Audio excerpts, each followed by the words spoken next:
আমরা তো দেখি ভগবান যে আমরা ডাকি, অথচ আমরা খুব অল্প সংখ্যক লোকই জানি অ্যাকচুয়ালি ভগবান শব্দের অর্থ কী। হরে কৃষ্ণ, নমস্কার। আশা করি সবাই ভালো আছেন, ভালো থাকুন, সুস্থ থাকুন।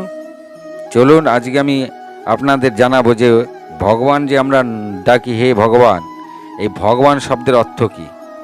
আর ইংরেজিতে যে শব্দটা রয়েছে জিওডি, গড, এই গডের পুরো মানে কি। অ্যাকচুয়ালি গড মানে কি ভগবান, না আমরা যে বাংলায় ভগবান বলি তার শব্দের অর্থ ভগবান। ভগবান শব্দের অর্থটা কি বেরিয়ে আসছে, মূল অর্থটা কি, চলুন আজকে আমি আপনাদেরকে সেটা জানাবো। হরে কৃষ্ণ, হরে কৃষ্ণ। দেখুন এখানে শব্দটা ভাগ ভেঙে দিন, ভগবান, ভগবান। তাহলে ভ দিয়ে ভূমি, আমরা যে পঞ্চতত্ত্ব দিয়ে তৈরি, তা দেখুন ভগবান শব্দের মধ্যে এই পঞ্চতত্ত্ব রয়েছে। যথারীতি ভ মানে ভূমি বা আর্থ, গ মানে গগন, গগন বা স্কাই বা আকাশ। তাহলে আমরা পেলাম ভূমি অর্থাৎ মাটি, গগন অর্থাৎ আকাশ, ব ব অর্থাৎ বায়ু বা এয়ার, তাহলে বায়ু। তাহলে আমরা তিনটে তত্ত্ব পেয়ে গেলাম, মাটি, আকাশ, বায়ু। অ অ শব্দের অর্থ হচ্ছে অগ্নি বা ফায়ার, অগ্নি পেয়ে গেলাম, চারটে তত্ত্ব পেলাম। আর ন ন শব্দের অর্থ নীর, আর নীর মানে ওয়াটার বা জল।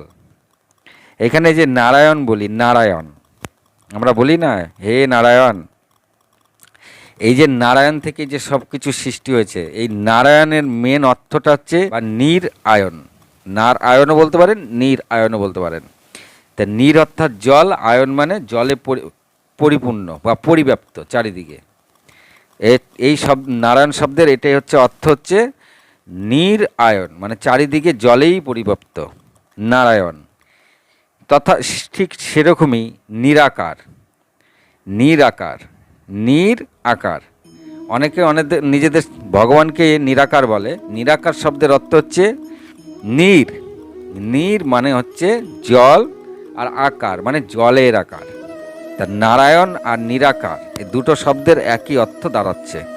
তাহলে আমরা ভগবান শব্দের অর্থ পেয়ে গেলাম ভূমি, গগন, বায়ু, অগ্নি, নীর। এটা হচ্ছে পঞ্চতত্ত্ব। এই পঞ্চতত্ত্ব, ভগবান শব্দের অর্থ হচ্ছে এই পঞ্চতত্ত্ব। আর এই পঞ্চতত্ত্ব দিয়ে আমাদের শরীর তৈরি হয়েছে বা আমরা সৃষ্টি হয়েছি, আমাদের মধ্যে এই পঞ্চতত্ত্ব আছে।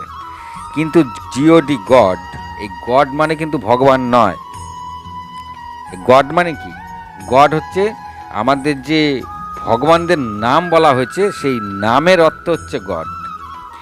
জিতে জেনারেটর মানে সৃষ্টি করা, ওতে অপারেটর মানে পালন করা, আর ডিতে ডেস্ট্রয়ার, ডেস্ট্রয়ার মানে ধ্বংস করা। মানে জিওডি গড, গড মানে ভগবান। তা জিতে সৃষ্টি করা, পালন করা, ধ্বংস করা। সৃষ্টি কে করে ব্রহ্মা, পালন কে করে বিষ্ণু, ধ্বংস কে করে মহাদেব। এই তিনজন দেবতাদের আমরা নাম পাচ্ছি যে এরা এই করে। তা গড মানে এটা, ভগবান নয়। তাই বলে ভগবান কিন্তু আলাদা, যে পঞ্চতত্ত্ব দিয়ে আমরা তৈরি হয়েছি সেই হচ্ছে ভগবান। হরে কৃষ্ণ। তাহলে এখানে ব্রহ্মা সৃষ্টি করেন, বিষ্ণু পালন করেন, আর মহেশ্বর ধ্বংস করেন। বোঝা গেল? তাহলে আমরা ভগবান শব্দের অর্থ পেলাম, নারায়ণ শব্দের অর্থ পেলাম, নিরাকার শব্দের অর্থ পেলাম, গড শব্দের অর্থ। গডের সঙ্গে অনেকে ভগবানকে মিলিয়ে ফেলায়, আপনারা কখনো মিলাবেন না। গড একটা আলাদা শব্দ, ভগবান একটা আলাদা শব্দ। হরে কৃষ্ণ, হরে কৃষ্ণ।